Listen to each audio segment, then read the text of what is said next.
Hi అండి, అందరికీ నమస్తే. మంచి చెడు అనేది మరి ఎవరికి తెలుస్తుందంటే కొంచెం వయసు వచ్చి పరిపక్వత వచ్చి ఉన్న వ్యక్తులకి, అంటే కొంచెం ఒక వయసు వచ్చిన వారికి మరి మంచి చెడు అనేది తెలుస్తుంది. అయితే పిల్లలు సహజంగా చిన్న చిన్న పొరపాట్లు చేస్తారు. ఆ పొరపాట్లని సరిదిద్దాల్సిన బాధ్యత పెద్దల మీద ఉంటుంది.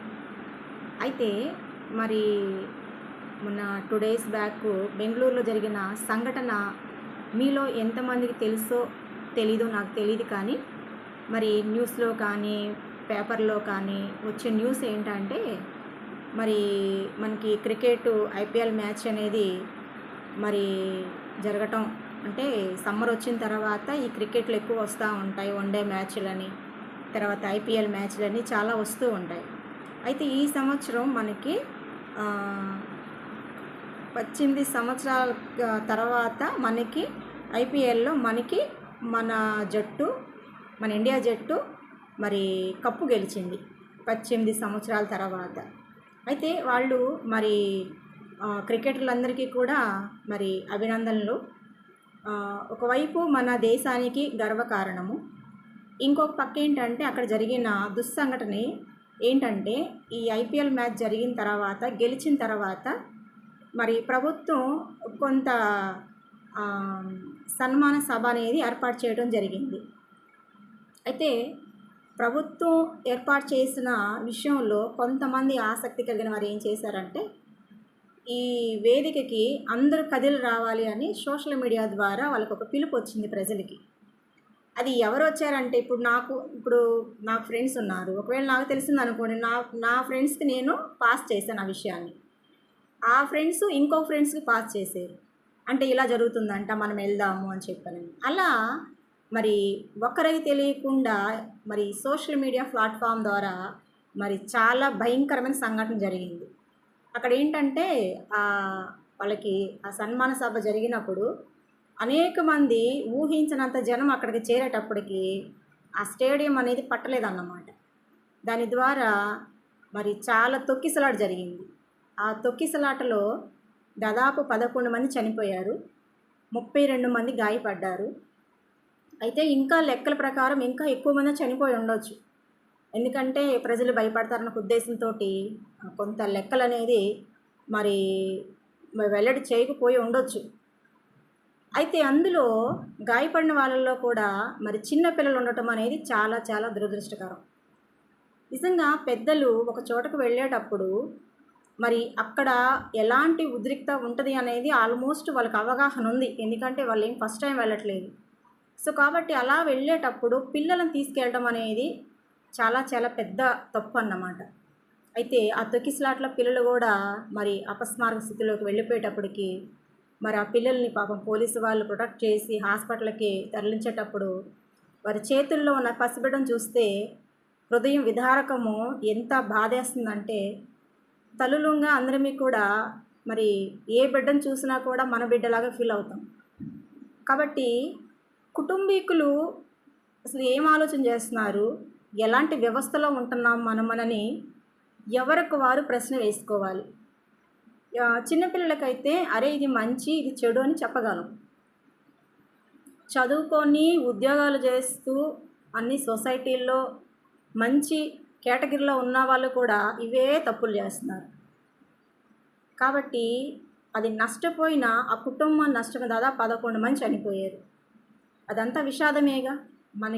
మనకి కప్పు వచ్చిన ఆనందం కంటే ఇంతమందిని మనం ఇక్కడ కోల్పోయాం.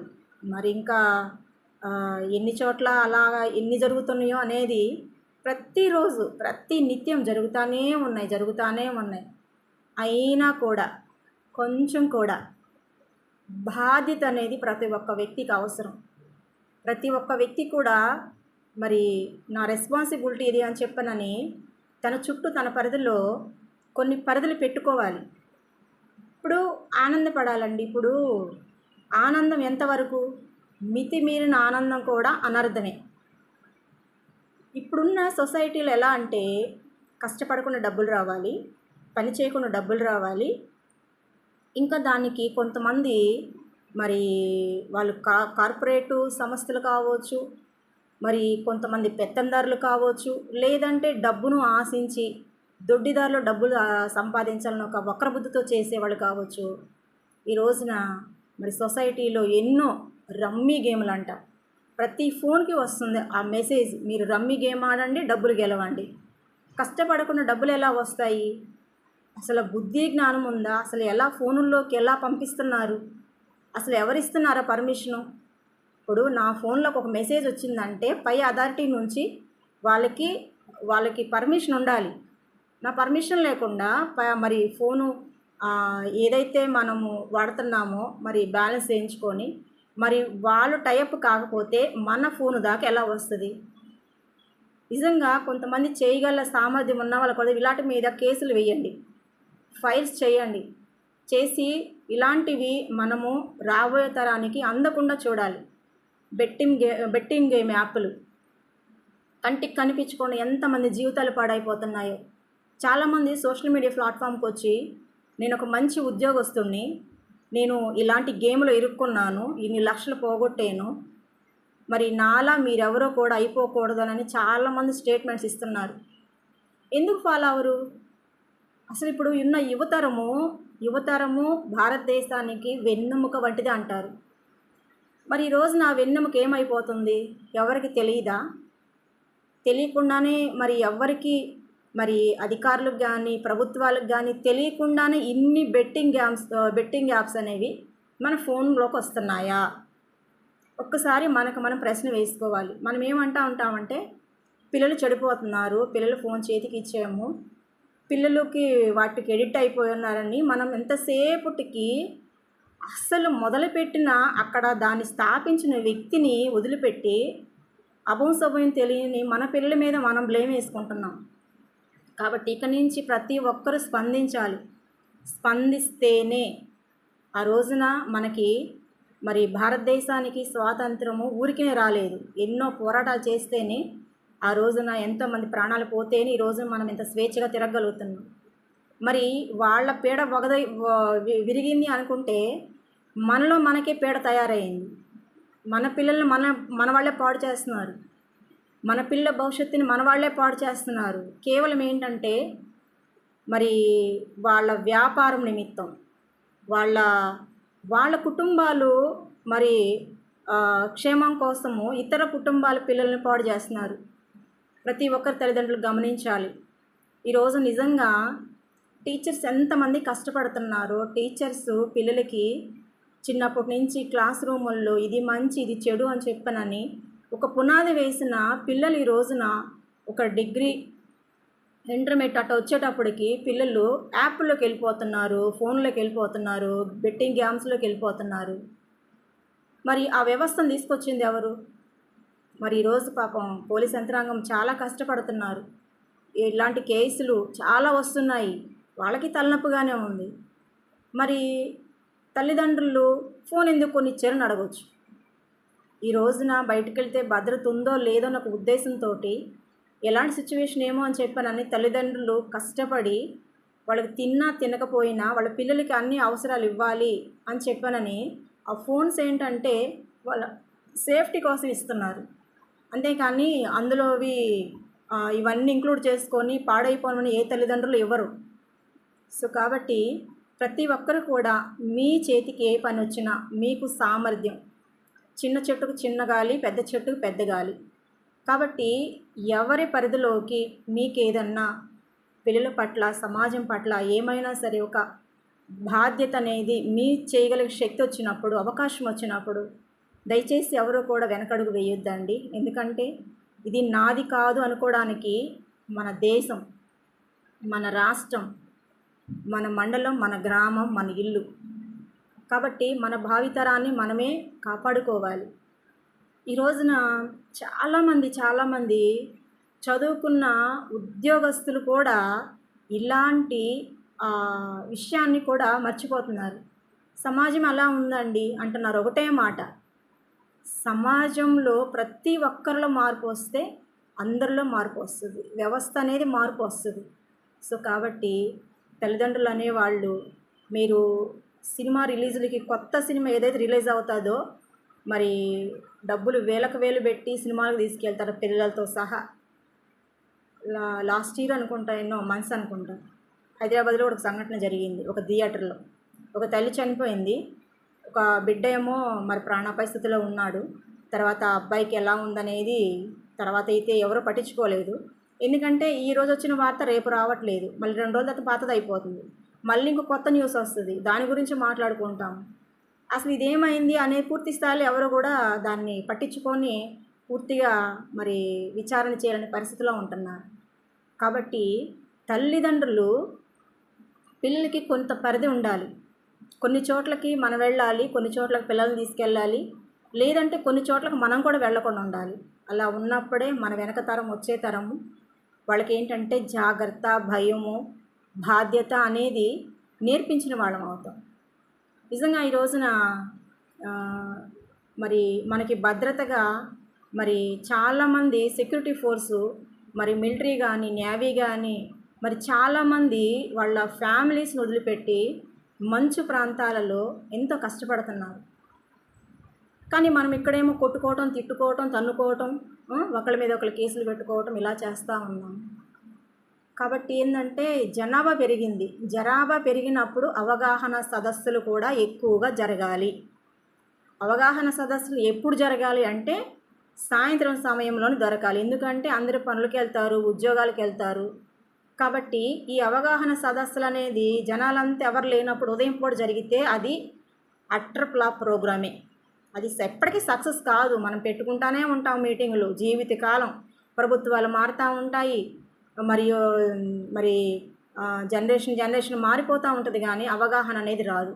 కాబట్టి మీ ఉద్యోగస్తులమి, మీ బుద్ధిమంతులమి అనుకోవడానికి లేదు. ముఖ్యంగా ఇప్పుడు ఎవరికి కౌన్సిలింగ్ ఇవ్వాలంటే ఇప్పటి వరకు యుగాలుగా తరతరాలుగా ఆడపిల్లలకి ఇస్తూ వచ్చారు, ఆడవాళ్ళకి ఇస్తూ వచ్చారు. పూర్తి స్థాయిలో వాళ్ళు వేళ్ళు నాటకపోయింది. ఏంటంటే వాళ్ళ చుట్టూ వాళ్ళే ఒక పరిదేసేసుకున్నారు. అమ్మో నేను ఆడపిల్లని, నేను అక్కడికి వెళ్ళకూడదు, నేను ఇక్కడికి వెళ్ళకూడదు, ఇది చేయకూడదు, అది చేయకూడదు అని చెప్పానని ఇప్పటికీ స్టిల్ దాంట్లోంచి బయటకు రాలేకుండా అనేక మంది ఆడవాళ్ళు చాలామంది ఇబ్బంది పడుతూ ఉన్నారు. చదువుకునే కెపాసిటీ ఉండి మరి ఏదైనా చేయగల సామర్థ్యం ఉండి కూడా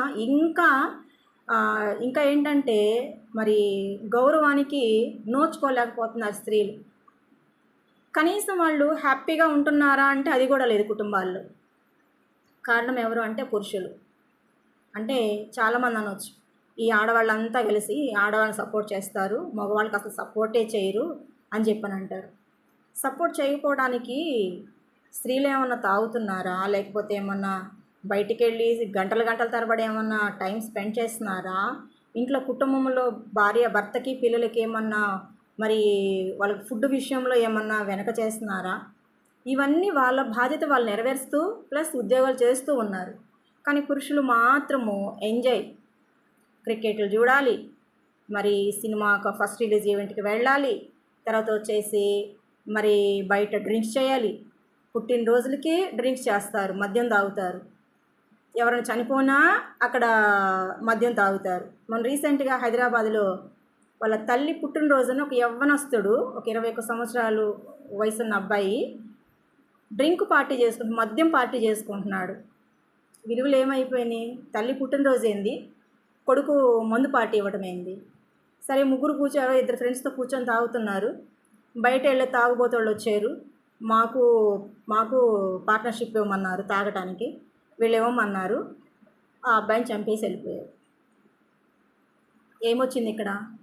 మద్యం అనేది మనిషిని విచక్షణారహితంగా చేస్తుంది. కాబట్టి దయచేసి పురుషులు అనేవాళ్ళు ఎవరైనా సరే ఈ మద్యం అనేది మరి ఎన్నో యుగాలుగా భారతదేశము మరి అభివృద్ధి చెందకపోవటానికి కారణం ఏంటంటే మెయిన్ కారణము మరి మద్యం అనేది మహమ్మారి అనేది కుటుంబాల్ని మరి చిన్నాభిన్నం చేస్తుంది. ఎప్పుడన్నా విపత్తులు వస్తే ఏంటంటే సునామీలు కానీ లేకపోతే తుఫాన్లు కానీ వస్తే పాపం వచ్చి 1-2 రోజుల్లోనే మరి బాధ పెట్టి వెళ్ళిపోతాయి. కానీ ఈ మద్యం అనే మహమ్మారి మాత్రము ప్రతిరోజు ప్రతి గంట ఈ ఎవరైతే మద్యం సేవిస్తారో ఆ కుటుంబాల్లో నరకం. పిల్లలకి మంచి ఎడ్యుకేషన్ ఉండదు, పిల్లలకి పీస్ఫుల్ అయిన మంచి వాతావరణం ఉండదు. ఎలా ఎదుగుతారండి భారతదేశ ప్రజలు, ఎదిగే పిల్లలు, సమాజము మంచి పౌరులు ఎలా ఎదుగుతారు? మనం చిన్నప్పటి నుంచి స్కూళ్ళల్లో మంచి వాతావరణం ఉండే స్కూల్ని ఎదుగుతాం, మంచి టీచర్ ఉన్నారో లేదని ఎదుగుతాం.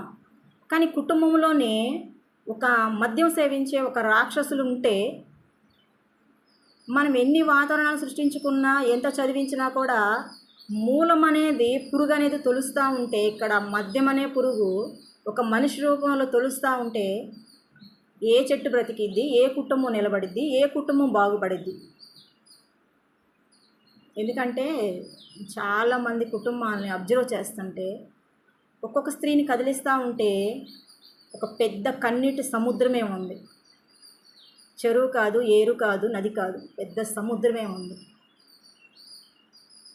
అయ్యో ఎవరికి వాళ్ళమ్మ నేనే అనుకుంటున్నారు. కానీ 90% అసలు మూవీస్లో అసలు మద్యం సిట్టింగ్ లేని మూవీస్ ఒక్కటి కూడా లేదు.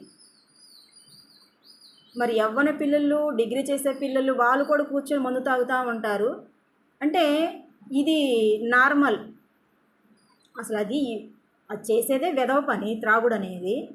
దాన్ని ఇంకా పబ్లిసిటీ చేయటం అన్నమాట. రేపు వచ్చే తరం ఏం నేర్చుకుంటారు? తల్లిదండ్రులారా మీరు త్యాగండి అని చెప్పిన ఎవరు చెప్పరు. వినేదానికంటే కంటితో చూసేది ఎక్కువగా పాటిస్తారు. కాబట్టి ప్రతి ఒక్కళ్ళు కూడా బాధ్యత తీసుకోవాలి. అధికారులు బాధ్యత తీసుకోవాలి, ప్రభుత్వాలు బాధ్యత తీసుకోవాలి, ప్రజలు బాధ్యత తీసుకోవాలి, సమాజం బాధ్యత తీసుకోవాలి. కేవలం ఒక టీచర్, ఒక పోలీసు బాధ్యత తీసుకుంటే సరిపోదు. నిజంగా మొన్న తెనాల్లో ఒక సంఘటన జరిగింది. 3 యవ్వనస్తుల్ని నడి రోడ్డు మీద కూర్చోబెట్టి పోలీసు వాళ్ళు ట్రీట్మెంట్ ఇచ్చారు. సరే వాళ్ళు గంజాయి బ్యాచ్ అన్నారు. ఆ గంజాయి బ్యాచ్ తాగిన వాళ్ళని కొట్టారు కానీ అమ్మిన వాళ్ళని ఎందుకు కొట్టలేదు? అసలు అమ్మిన వాళ్ళని కదా కొట్టుకోవాల్సింది. మరి అక్కడ దాకా ఎవరి పర్మిషన్ లేకుండానే, ఎవరి సలహా లేకుండానే, ఎంత కన్నుగా పూడ్చినా ఏ అధికారికి తెలియకుండానే, మరి ఆ లొకాలిటీలో ఉన్న పెద్దలకు తెలియకుండానే, అక్కడ ఉండే వాళ్ళందరికీ కొంచెం రాజకీయ పరంగా పెత్తందనం చేసే వాళ్ళకి తెలియకుండానే అది అక్కడికి వచ్చిందా? ఆ గంజాయి అనేది అక్కడికి వచ్చిందా? వీళ్ళు ఏమన్నా టెర్రరిస్టులా, లేకపోతే ఏమన్నా ఇంకేమన్నానా? కాబట్టి మనకి మరి ఉద్యోగంలో ఉన్న, రాజకీయంలో ఉన్న, కుటుంబంలో ఉన్న, కూలి పని చేసుకున్నా, ఉద్యోగం చేసుకున్నా ప్రతి ఒక్కరూ నీతి నిజాయితీతోటి బ్రతకాలి. రెస్పాన్సిబిలిటీ దేవుడు మనకి మనిషిగా మాట్లాడగలిగే శక్తి, తర్వాత గ్రహించగలిగే శక్తి, విషయ పరిజ్ఞానము ఏంటి అని అంచనా వేయగలిగే శక్తి మనిషికి ఇచ్చాడు. అంతేగాని ఒకరిని కొడతాం, వాడు కొల్లగొట్టిపోతాడు. మనమేమో రాజులమా దేశాలని, రాజ్యాలను కొల్లగొట్టుకోవడానికి? అరే మన పక్కవాడు బాగుపడుతుంటే మనం ఎందుకు చూడకుండా ఉండాలి? వాడు హ్యాపీగా ఉంటే మంచిదే కదా. రోడ్ల మీద అడుక్కుంటూ ఉంటే అయ్యో పాపం అంటాం. అదే ఇంకోటి బతుకుతూ ఉంటే ఎందుకు మనం పాపమనం? చక్కగా మంచిగా ఉన్నాడు, దేవానికి స్తోత్రం అని ఎందుకనం?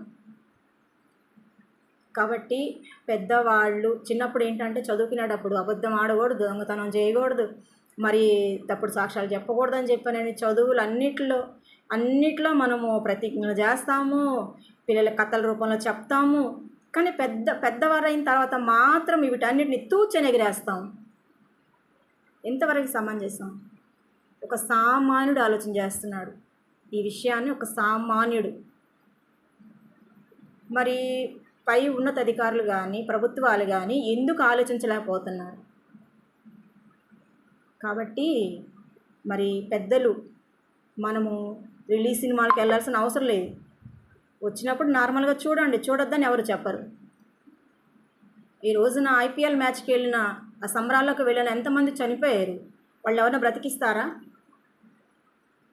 ఒకసారి తల్లిదండ్రులు ఆలోచన చెయ్యండి. మీరు సంపాదించి మీ పిల్లలకి మంచి కార్పొరేట్ స్కూళ్ళు, లేకపోతే కార్లు, మరి ఇంకా పెద్ద పెద్ద లగ్జరీ లైఫ్ ఇవ్వాల్సిన పని లేదు. పిల్లలతో కూర్చోండి, కనీసం తల్లిదండ్రులు ఒక 2 గంటలు స్పెండ్ చేయండి. వాళ్ళ మనస్తత్వం ఏంటి, వాళ్ళు ఎలా ఉన్నారు, బయట వాళ్ళు ఎలాంటి సమస్యలు ఎదుర్కొంటున్నారు, వాళ్ళ ఫ్రెండ్స్ ఎవరు, ఇలాంటివి చెక్ చేసినప్పుడు మనకు తెలుస్తాయి. కాబట్టి ఏదైనా ఒకరితో చేస్తే అది ప్రయత్నం కాదు. సమాజం మొత్తం అనుకోవాలి. ఈ రోజున పిల్లలకి అంటున్నారు, మరి ఊహ తెలియకముందే వాళ్ళని స్కూల్కి పంపించేస్తున్నారు. పొద్దున్న 7 గంటలకు వెళ్తారు, సాయంత్రం 6 గంటలకు వస్తారు. వాళ్ళు కలిగే ఎమోషన్స్ ఏంటి? ఆ ఎమోషన్స్ ఏడుపు వచ్చిందా, నవ్వేడా, నిద్ర వచ్చిందా? మరి అదేమన్నంటే 3వ సంవత్సరానే వెళ్ళిపోవాలి. చక్కగా ప్రతి ఊర్లో అంగన్వాడీ స్కూళ్ళు ఉన్నాయి. చక్కగా మంచి మోడల్ స్కూల్లాగా తయారై ఉన్నాయి. పంపించండి. ఆటపాటల విద్య. మీరు ఎలాగో టైం స్పెండ్ చేయలేరు, కనీసం అంగన్వాడీ సెంటర్లోనన్నా ఫ్రీగా ఉంటారు కదా. చక్కగా మరి వాళ్ళకి సిలబస్ ఉంది, మంచి డ్రాయింగ్ వేయిస్తారు, కథలు చెప్తారు, స్పోకెన్ ఇంగ్లీష్ చెప్తారు, మరి చక్కగా ఆటలాడిస్తారు. మరి భాషాభివృద్ధి, శారీరక అభివృద్ధి, మేధాభివృద్ధి, సాంఘిక భావోద్వేగ అభివృద్ధి, గణితాభివృద్ధి, సృజనాత్మకత ఇన్నున్నాయి. 6 సబ్జెక్టులు ఉన్నాయి. ఇంకింతకంటే ఎక్కువ మీకు ప్రైవేట్ స్కూల్లో నేర్పిస్తారా? ఒకసారి ఆలోచన చేయండి. దగ్గుతా పోతేనంట సొంటి పిరిమైందంట. ఈ సామెత పెద్దవాళ్ళు చెప్పారు, నేను చెప్పేది కాదు. కాబట్టి మనం ఏంటంటే, మనం ఒకరిని చూసి ఒకరు డబ్బులున్నా లేకపోయినా కార్పొరేట్ స్కూళ్ళని మనము ప్రోత్సహిస్తున్నాం. అక్కడేం పెద్దేమీ ప్రపంచ జ్ఞానం ఏం చెప్పరు. ముందు సమాజపరంగానే మన కుటుంబంలో మన పిల్లలకు నేర్పించాలి. వాళ్ళు శారీరకంగా, మానసికంగా అన్ని విషయాలు ఎదగాలి. కాబట్టి పిల్లలతోటి ఫ్రీడంగా మీరు మెలగండి. ఇంకొకటి, చిన్న పిల్లలకి గుడ్ టచ్, బ్యాడ్ టచ్ అనేది ప్రతి ఇంట్లో చెప్పాలి. ప్రతి తల్లిదండ్రులు చెప్పాలి. ఆడపిల్ల లేదు, మగపిల్ల లేదు. ఈ రోజున ప్రతి పిల్లలు కూడా అబ్యూజింగ్ గురవుతున్నారు. దానికి కారణం ఏంట్రా అంటే ఫుడ్డు, ఆహారమే. మేము అంగన్వాడీ స్కూళ్ళల్లో పౌష్టికాహార వారోత్సవాలని, పోషణ మహాలని, పోషణ పక్వాడాలని, పోషణ మహోత్సవాలని ఎన్నో చేస్తుంటాం. వీటి అవేర్నెస్ ఏంటంటే, పిలిచినప్పుడు ఒక్కరు రారు మీటింగ్స్కి, బ్రతిమలాడుకోవాలి. వచ్చిన వాళ్ళ ఏంటి ఇది అనుకుంటారు. ఈ రోజున దేశంలో జరుగుతున్న చాలా అనర్థాలకి ఆహారమే ప్రధాన కారణం. కావాల్సిన స్పైసీ ఫుడ్లు తిన్నామంటే హార్మోన్స్ ఇన్బ్యాలెన్స్ అవుతాయి. నేను ఎక్కడో విన్నాను, 4 నెలల పాప మెచ్యూర్ అయిందంట. 4 నెలల పాప. మీరు వింటుంది కరెక్టే, 4 ఏళ్ళ పాప కాదు, 4 నెలల పాప మెచ్యూర్ అయింది. అంటే ఏంటి? ఆహారంలో హార్మోన్స్ ఇన్బ్యాలెన్స్. స్పైసీ ఫుడ్ రుచికరంగా కావాలి. చికెన్, బిర్యానీ, మటన్, దమ్ బిర్యానీ, కొండ బిర్యానీ, బొంగు బిర్యానీ. ఈ బిర్యానీలని తింటే కాకేమవుతారు? మొన్న 9 ఏళ్ల పాప మెచ్యూర్ అయింది. 9 ఏళ్ల పాప. 9 ఏళ్ల బాబుకు మీసాలు వచ్చినాయి. అంటే ఒక మూవీ ఉంది, జంబలెక్కడి పంబ అని. పెద్దవాళ్ళేం చిన్నవాళ్ళు అయిపోతారు, చిన్నవాళ్ళేం పెద్దవాళ్ళు అయిపోతారు. ఇప్పుడు వ్యవస్థ కూడా అలాగే ఉంది. ఒకసారి కళ్ళు తెరవండి. ముఖ్యంగా కుటుంబంలో పురుషులు మేల్కొనాలి. మనకి అప్పుడప్పుడు పిల్లలు లైబ్రరీకి తీసుకెళ్ళండి. మీకు ఖాళీ ఉన్న రోజు ఒక మూవీకి తీసుకెళ్ళడం కంటే ఒక లైబ్రరీకి తీసుకెళ్ళండి. 1 గంట సేపు కూర్చొని వాళ్ళతో ఆర్ట్ వేయించండి. మీకు వచ్చిన బొమ్మ ఏది మీకు రాదు, వాళ్ళ చేత వేయించండి. లేదంటే వాళ్ళతో కొద్దిసేపు గేమ్ ఆడండి, ఏదో ఆడండి. ఇంట్లో ఉన్న కూరగాయలతోటో, లేకపోతే ఇంట్లో ఉన్న ప్లేట్లు గ్లాసులతో ఆటలాడండి. మనం ఏం పెద్ద పెద్ద స్టేడియంలోకి వెళ్ళి గేమ్లు ఆడాల్సిన అంత అవసరం లేదు, ఏదో ఇంటి నుంచే వస్తుంది. సో కాబట్టి పెద్దలు మారాలి. పెద్దలు మారినంత కాలం, పెద్దలంటే ఇంట్లో తల్లిదండ్రులే కాదు, సమాజంలో ఉన్న పెద్దలు కూడా, అది ఉద్యోగపరంగా కావచ్చు, మంచి సొసైటీలో ఉన్న వాళ్ళు కావచ్చు, హోదా కలిగిన వాళ్ళు కావచ్చు, ఎవరైనా కూడా అందరిలో మార్పు రావాలి. స్త్రీని స్త్రీగా గౌరవించని రోజు సమాజం బాగుంటుంది. కాబట్టి పురుషులకి చాలా చాలా నేర్పించాలి. ఇదివరకు రోజుల్లో అందరూ కూలి పనికి వెళ్ళేవాళ్ళు. కుటుంబం అంతా, తల్లిదండ్రులు, అక్క చెల్లెళ్ళు, అన్న తమ్ముళ్ళు అందరూ కూలి పనికి వెళ్ళేవాళ్ళు. కాబట్టి నాన్న ఎంత కష్టపడుతున్నాడు, అమ్మ ఎంత కష్టపడుతుంది అనేది వాళ్ళు కళ్ళారు చూసేవాళ్ళు ఎనీ టైం. ఈ రోజున పిల్లలు హాస్టల్లో వెతుకుతున్నారు. కావాల్సిన డబ్బులు ఇస్తున్నాము, పాకెట్ మనీ ఇస్తున్నాము, మరి వాళ్ళు ఎక్కడెక్కడికో వెళుతున్నారు. అంటే ఏంటి? వాళ్ళకి మనము టైం కేటాయించట్లేదు. మనం ఏంటంటే జస్ట్ మనం ఒక ఏటీఎంకి ఇప్పుడు తల్లిదండ్రులకి పెద్ద తేడా లేదు. అదేంటంటే మాట్లాడకుండా ఇస్తుంది, మనం మాట్లాడిస్తాం, అంతే తేడా. సో కాబట్టి మరి మీరు చేసేది కూడా చాలా చాలా జాగ్రత్తగా ఉండండి. ముఖ్యంగా సమాజం, సొసైటీ మారాలి. బహిరంగంగా ఎవరు సిగరెట్లు తాగొద్దు, దయచేసి దయచేసి దయచేసి. బహిరంగంగా ఎవరు మందు తాగొద్దు. నేను చాలా చోట్ల చూశాను. కాబట్టి ఈ విషయాలు కనీసం మీరు ఒక్కరికైనా చేరవేయండి ప్లీజ్. ఎందుకంటే ఒక మంచి పని చేసేటప్పుడు చాలా సపోర్ట్ కావాలి. చెడ్డ పని చేయడానికి అవసరం లేదు. ఆటోమేటిక్గా చెడ్డవాళ్ళు అయిపోతాం. మంచి వాళ్ళకే మంచి చేయాలంటేనే ఆ మనసు రాదు, ఎందుకో తెలియదు చాలామందికి. కాబట్టి రేపు రాబోయే తరానికి మనము నీటిని అందించాలి. మంచి నీటి నిల్వలు ఉన్నాయా? ఆల్మోస్ట్ భూగర్భ జలాలు ఎండిపోయినాయి. మరి మనం నీటిని ఏమన్నా వచ్చే వర్షపు నీటిని ఏమన్నా దాచిపెడుతున్నామా? దాచిపెట్టండి. ఈ రోజున ఎండలు మొన్న ఈ మే నెలంతా కూడా ఎక్కువ ఎండలు లేవు, చాలా వర్షం పడింది. అయినా కూడా ఇప్పుడు కొంచెం ఎండలుగా ఉన్నాయి. ప్రతి ఒక్కరు ఎండలు ఎండలు అంటారు కానీ మొక్కలు నాటుదామన్న ఆలోచన ఒక్కరికన్నా వస్తుందా? మొక్కలు నాటండి. మీ ప్లేస్ లేకపోతే ఉన్న వాళ్ళ చేత ఒక మొక్క తీసుకెళ్ళి వాళ్ళకి ఇచ్చి వాళ్ళ దగ్గర నాటించండి. లేదు మీకు అందుబాటులో లేకపోతే రోడ్డు పక్కనే నాటించండి. నాటండి. మనకి పిల్లలకి రాబోయే తరానికి మనము మంచి వాతావరణము, మంచి నీరు త్రాగటానికి మనం అందించాలి. ఈ ఎండాకాలంలో మామిడికాయలు చాలా చోట్ల కూడా పురుగులు వచ్చేసినాయి. అంటే ఇదివరకు మనం తినే పండ్లలో కూడా పురుగులు వచ్చినాయి అంటే ఏంటి? ఆహార కొరత వస్తుందనే కదా. అంటే భూమి పాడైపోతుందనే కదా. ఈ ప్లాస్టిక్, ఈ వ్యర్థాలు అనేవి కూడా మనము ఎక్కడ పడితే అక్కడ వేస్తున్నాం. నిజంగా ఫారిన్ కంట్రీ బాగుంది అంటే అక్కడ బాధ్యత ఉంది, రెస్పాన్సిబిలిటీ, ప్రతి ఒక్కరి బాధ్యత ఉంది. భయము బాధ్యత ఉన్నప్పుడే. మొన్న రీసెంట్గా వచ్చిన మూవీ భరత్ అనే నేనులో కూడా తను అదే అడుగుతాడు. ప్రతి ఒక్కరికి బాధ్యత ఉండాలి, భయము బాధ్యత ఉండాలి అని.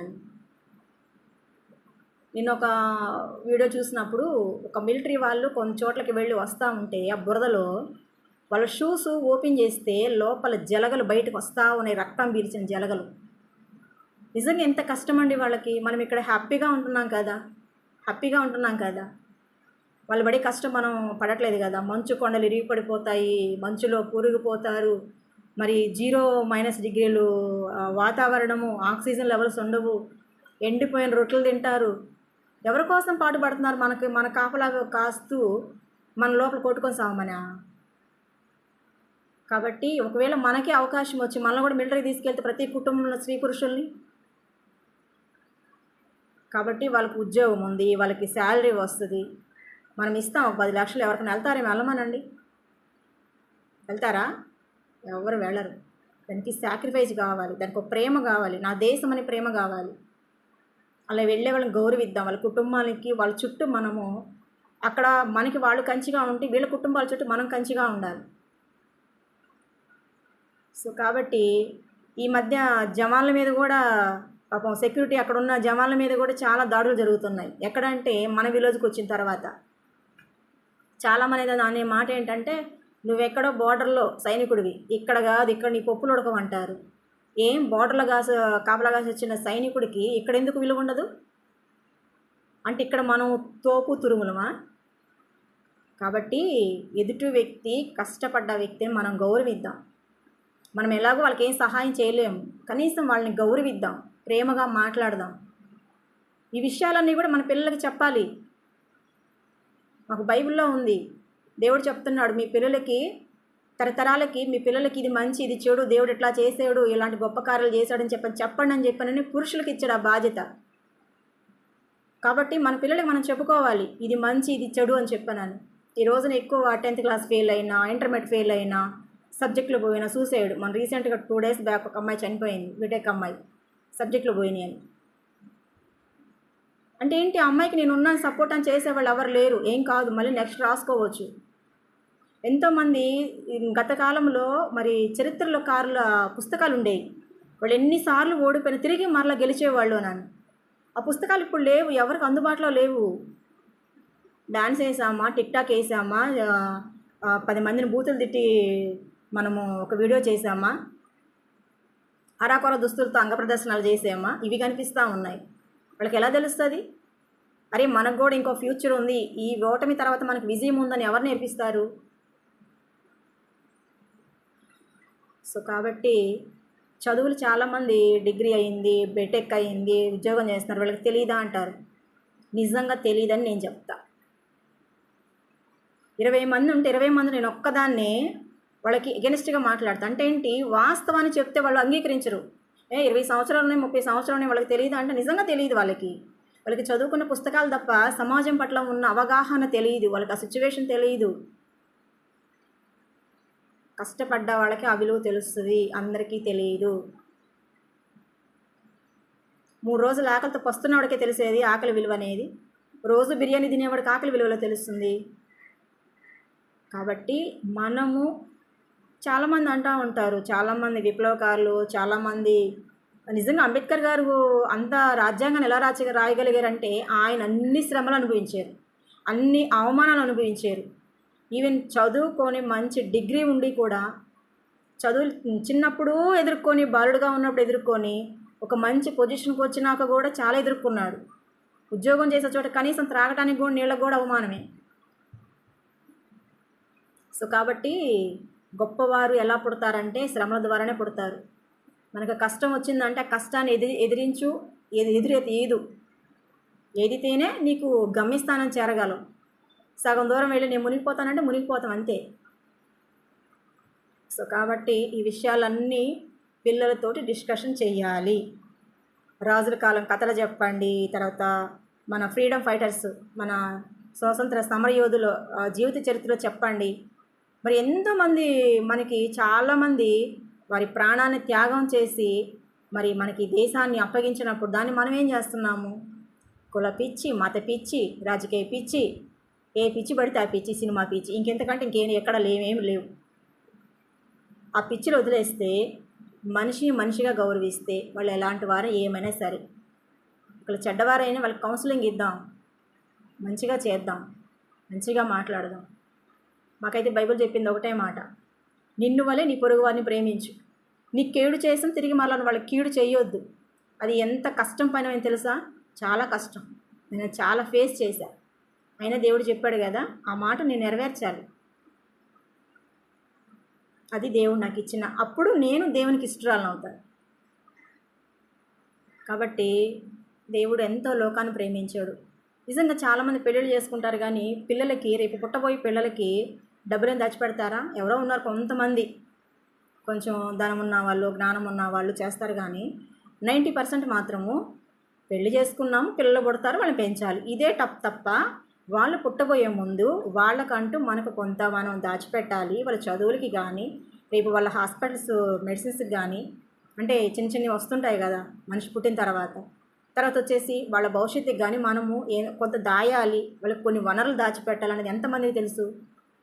కానీ నిజంగా దేవాతి దేవుడు సృష్టికర్త మనిషిని పుట్టించకముందే మరి ఈ వృక్ష సంపదను, మత్స్య సంపదను, పక్షి సంపదను, తర్వాత జంతు సంపదను, మరి విశ్వం అంతటిని కూడా దేవాతి దేవుడు త్రాగునీటిని, ఉప్పు నీటిని, జలచరాలను, కొండలను, లోయలను, గుట్టలను ఎన్నిటో సృజించాడు.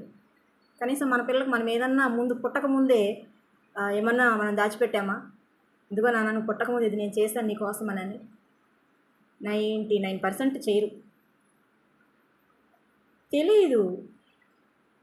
సో కాబట్టి మనము ఎక్కడికి వెళ్తున్నా, ఏం చేస్తున్నా పిల్లల్ని మాత్రము చాలా చాలా జాగ్రత్తగా ఉండాలి.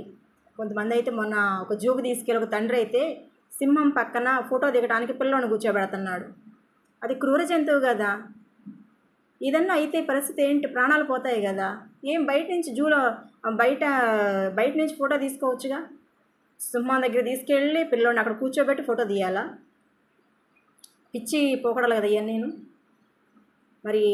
మరి చాలామంది టిక్టాక్లు అని చెప్పి, లేదంటే షూటింగ్లు అని చెప్పనని నదుల్లో వెళుతూ మొన్న ఒక 6 మంది ఆడపిల్లలు ఎక్కడో ఇటు ఉత్తర భారతదేశంలో ఏదో నదిలో మునిగిపోయి చనిపోయారు 6 ఆడపిల్లలు.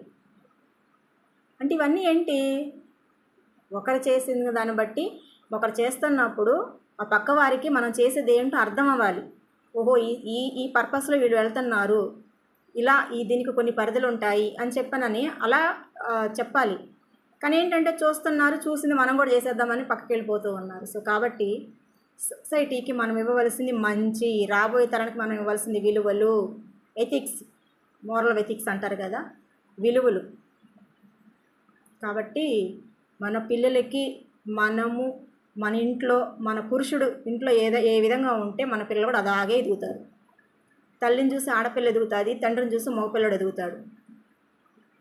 నువ్వు బాగా పెదగాలరా, నువ్వు మంచిగా ఎదగాలరా అని చెప్పిన తండ్రి అన్నప్పుడు, నాన్న నిన్నే చూస్తా నేను ఎదుగుతాను నాన్న అంటాడు కొడుకు. ఇది మాత్రం ఖచ్చితం. ఎందుకంటే ఈరోజు నేను చూస్తున్న, నా కళ్ళారు నేను చూసిన కుటుంబాలు, తాతలు మరి తాగుబోతులు, తండ్రి తాగుబోతులు, ఈ రోజున స్టిల్ పిల్లలు తాగుబోతులు. ఎక్కడి నుంచి వచ్చింది? ఎవరు నేర్పించారు? అమ్మ నేర్పించిందా? చూశారు, కంటితో చూశారు కాబట్టి ఇది వాళ్ళ మైండ్లోకి వెళ్ళిపోయింది. సో కాబట్టి మన పిల్లలకు మనం ఏం అందిస్తున్నాం అనేది కనీసం మనం చెప్పలేకపోయినా కనీసం నాలాంటి వాళ్ళు చెప్పినాయన్నా కొన్ని వీడియోలు షేర్ చేయండి. ఇది మేము వచ్చేసి సోషల్ రెస్పాన్సిబిలిటీగా ఫీల్ అయ్యి అందరికీ చెప్పలేక ఇలా కొంత వీడియో రూపంలో చేసినప్పుడు కొంతమంది కన్నా వెళతాది, ఒక్కరన్నా మార్పు వస్తుంది, ఒక బాధ్యతగా ఉంటారు, భయము బాధ్యత కలిగి ఉంటారని ఒక చిన్న ఆశ. సో కాబట్టి మనం ఎంత బాగా పెంచినా మన పిల్లలు కూడా సొసైటీని బట్టి కొంత పక్క దారి పడతారు. ఎందుకంటే బయట చూస్తారు కాబట్టి. సొసైటీ కూడా చాలా చాలా జాగ్రత్తగా ఉండాలి. ఓకే అండి, థ్యాంక్ యూ.